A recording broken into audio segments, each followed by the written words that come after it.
कोट्यावधी रुपयाचा घोटाळा करणाऱ्या इंजिनियर, रोजगार सेवक, ऑपरेटर यांच्यावर गटविकास अधिकारी अशोक राठोड यांचा आशीर्वाद.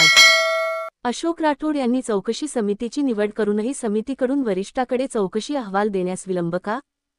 चौकशी समिती इंजिनियर, रोजगार सेवक, ऑपरेटर यांच्यासोबत हातमिळवणी करून प्रकरण दाबण्याचा प्रयत्न करत आहेत का? इंजिनियर, रोजगार सेवक, ऑपरेटर यांच्याकडून ज्या गावात फळबाग लागवडीमध्ये भ्रष्टाचार झाला आहे त्या गावच्या सरपंच आणि शेतकऱ्यांना पुढे करून तक्रारदार कृष्णा पाटोळे यांच्यावर दबाव आणण्याचा प्रयत्न होत असल्याचा आरोप पाटोळे यांनी केला आहे. बीड तालुक्यातील इट, काकडहिरा, बेलुरा, परभणी केसापुरी, नेकनूर, घटसावळी, नाळवंडी, महाजनवाडी, देवीबाबुळगाव, अंधापुरी या गावात फळबाग लागवडीमध्ये कोट्यावधी रुपयाचा भ्रष्टाचार झाला असल्याचे उघड झाले असून याप्रकरणी बीड पंचायत समितीचे गटविकास अधिकारी अशोक राठोड यांनी चौकशी समितीची निवड करून समितीला संबंधित गावात जाऊन पाहणी करून दी. 6 ऑक्टोबर 2025 ते 13 ऑक्टोबर 2025 पर्यंत समितीने चौकशी अहवाल सादर करण्याचे आदेश राठोड यांनी केले असताना समितीने आज दि.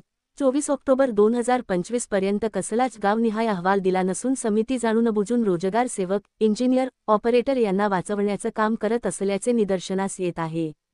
तसेच संबंधित अधिकारी ज्या गावात फळबाग लागवडमध्ये भ्रष्टाचार झाला त्या गावच्या लाभार्थी शेतकऱ्यांना आणि गावच्या सरपंचांना पुढे करून भ्रष्टाचार उघड करणाऱ्या आणि तक्रार देणाऱ्या कृष्णा पाटोळे यांना तक्रार मागे घेण्यासाठी दबाव आणण्याचा प्रयत्न होत असल्याचा आरोप पाटोळे यांनी केला आहे.